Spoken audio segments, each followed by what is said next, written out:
রাজ্য নির্বাচন কমিশনের ফুল বেঞ্চ কাল রাতে শহরে মুখ্য নির্বাচন কমিশনার জ্ঞানেশ কুমার তিনি এসে উপস্থিত হয়েছেন।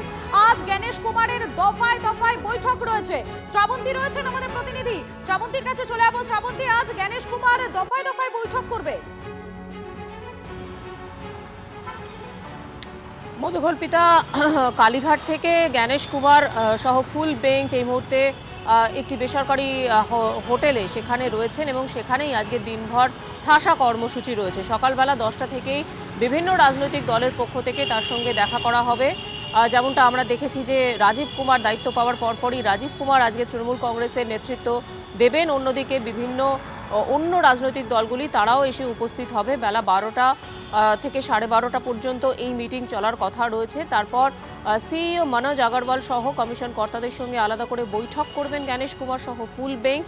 এবং এরপরে যে 24টি কেন্দ্রীয় সংস্থা রয়েছে, ইডি, সিবিআই সহ একাধিক, যারা ভোটের এই গোটা দায়িত্বের সময় বিভিন্ন ধরনের কাজের সঙ্গে যুক্ত থাকে, তাদের সঙ্গে বৈঠক করবেন। আজকের মোটামুটি এই ধরনের অনুষ্ঠান রয়েছে।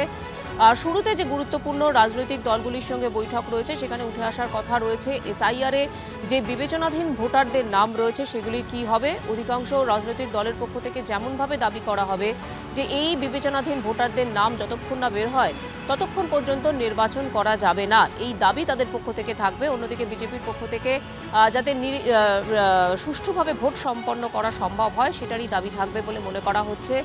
একই সঙ্গে আজকের গতকাল থেকে তুমি দেখেছো মধুকল্পিতা যে শহরে পা দেওয়ার পরপরই জ্ঞানেশ কুমারকে ঘিরে বিভিন্ন রকমভাবে বিক্ষোভ হয়েছে। আজকে যে হোটেলে তিনি রয়েছেন তার বাইরেও এরকম একটা বিক্ষোভের আঁচ করা হচ্ছে, তার জন্য নিরাপত্তা মুড়ে ফেলা হয়েছে গোটা হোটেলটিকে। একই সঙ্গে আজকের এই বৈঠক চলার পাশাপাশি রাজনৈতিক দলের পক্ষ থেকে যারা যাবেন তারা কীরকম ভাবে তারা কি শো করেন, সেখানে তারা সরাসরি জ্ঞানেশ কুমারের সামনে কোনো প্রতিবাদ করেন কিনা সেটা এখন দেখার। তবে যেটা মনে করা হচ্ছে যে কোনো ধরনের বিক্ষোভ যাতে হোটেলের মধ্যে পর্যন্ত না এসে পৌঁছয় তারই চেষ্টা করবে পুলিশের পক্ষ থেকে, সেটাই চেষ্টা করা হবে। মধুকল্পিতা, সেই আপডেটের দিকে আমাদের নজর থাকবে। আপাতত তোমাকে ধন্যবাদ।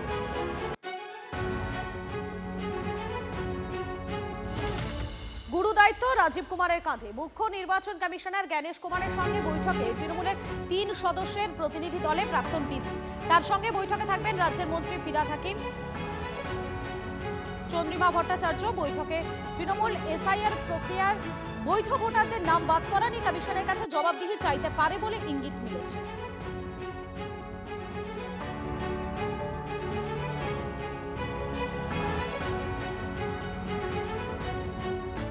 কলকাতায় কমিশনের ফুল টিম, ধর্মতলায় ধর্নায় মমতা বন্দ্যোপাধ্যায়। এসআইআর ঘিরে তীব্র সংঘাতে চড়ছে বঙ্গ রাজনীতির উত্তাপ।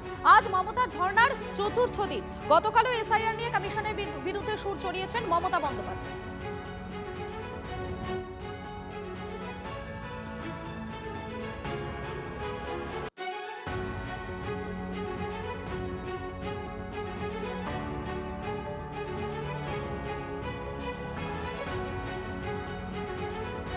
কলকাতায় কমিশনের ফুল টিম, ধর্মতলায় ধর্নায় মমতা বন্দ্যোপাধ্যায়।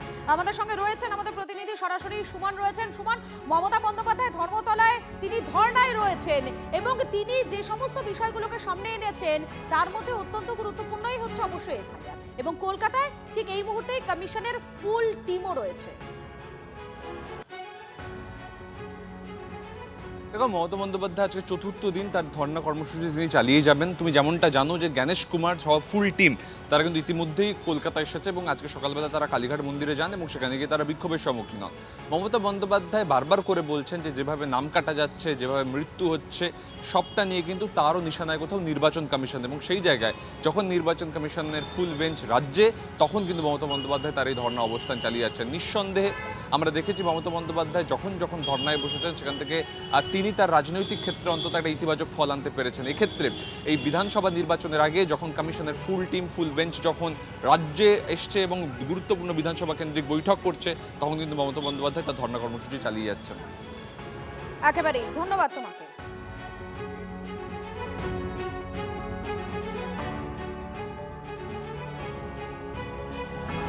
রাজ্য কমিশনের ফুল বেঞ্চ এসআইআর ইস্যুতে ফের আক্রমণাত্মক মমতা, তথ্যগত অসঙ্গতি ইস্যুতে কমিশনকে কটাক্ষ তৃণমূল নেত্রী। ভোটের আগেই ভোট করে দিচ্ছে অভিযোগ মমতার। জ্ঞানেশ কুমারকে ফের ভ্যানিশ কুমার বলে আক্রমণ। বাংলা নিয়ে কমিশনের মাথা ব্যথা, কমিশনকে নিশানা মমতার। বেশি ভোট বাংলায় কেটেছেন, কই বিহারে তো লজিস্টিক্যাল ডিসক্রিপেন্সির নামে ডিসক্রিপেন্সি নেই। এটা তো প্ল্যান্টেড গেম। ভোটের আগেই ভোট করে দিচ্ছেন, তো পারবেন না।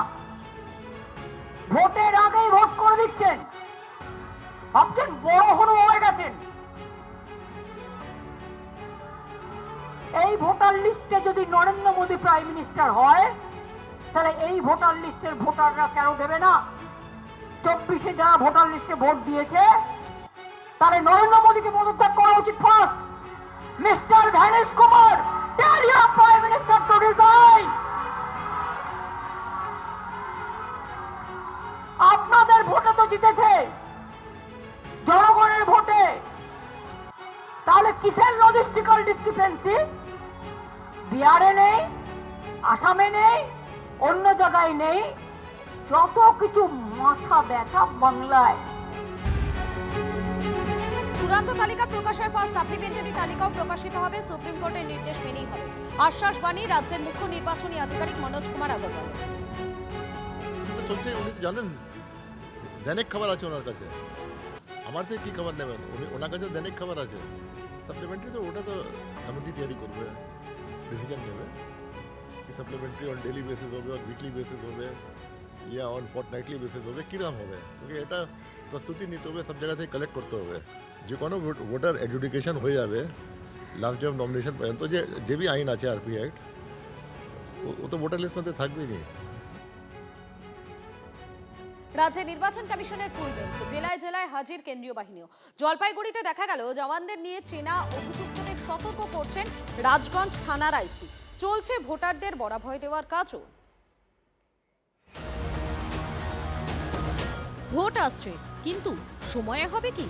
ভোট পেছনোর আশঙ্কায় জল ঢেলে দিলেন রাজ্যের মুখ্য নির্বাচনী আধিকারিক মনোজ আগরওয়াল। হবে কেন হবে না, শঙ্কা কেন আছে? হবে কেন হবে না, শঙ্কা কেন আছে? ভোটের দিনক্ষণ ঘোষণার ঠিক আগে রাজ্যে হাজির নির্বাচন কমিশনের ফুল বেঞ্চ। সোমবার সকালে গুরুত্বপূর্ণ বৈঠক। আগেই রাজ্যে এসেছে কেন্দ্রীয় বাহিনী, জেলায় জেলায় রুট মার্চও শুরু। বাহিনী না হয়ে এলো, ঠিকভাবে কাজে লাগানো হবে কি? বিরোধীরা যখন এই প্রশ্ন তুলছে, ঠিক তখন কেন্দ্রীয় বাহিনীকে সঙ্গে নিয়ে রাস্তায় নামলেন জলপাইগুড়ির রাজগঞ্জ থানার আইসি। চেনা অভিযুক্তদের বাড়ি বাড়ি গিয়ে শাসানি। कोई समस्या है? नहीं सर, नहीं। हाँ, ये तो ट्रबल मंगा है, तो जो बोलना चाहिए যে গতবার প্রবলেম ছিল, এবার কিন্তু ইলেকশন অন্যরকম হবে, ঠিক আছে? রাজগঞ্জ বিধানসভার 18, 123, 57, 62 নম্বর বুথে ঘুরে ঘুরে ভোটারদের বরাভয়ও দেন থানার আইসি অমিতাভ বিশ্বাস। ভোটাররা অভিযোগও করেন গত বছর ভোট দিতেই পারেননি। অভিযুক্তদের হুঁশিয়ারি দিয়ে কি করণীয় কেন্দ্রীয় বাহিনীকে সঙ্গে নিয়ে বুঝিয়ে দিয়েছেন আইসি। সপ্তাহে একদিন করে বিলাকোবাদ বাড়িতে গিয়ে হাজিরা দেবেন, ঠিক আছে? আর কাউকে কোনোভাবে ভয় দেখানোর চেষ্টা করবেন না। যদি করেন তাহলে আপনার এগেনস্টে কিন্তু কঠিন ব্যবস্থা নেওয়া হবে। এখানে কিন্তু শুধু আমরা নেই, প্যারামিলিটারি ফোর্স আছে, সব আছে। ভোট এলে কাজের কাজটা হবে কি? এই প্রশ্নের উত্তরের দিকেই তাকিয়ে থাকবে বাংলা। নীলেশ্বর সান্যালের রিপোর্ট, TV9 বাংলা।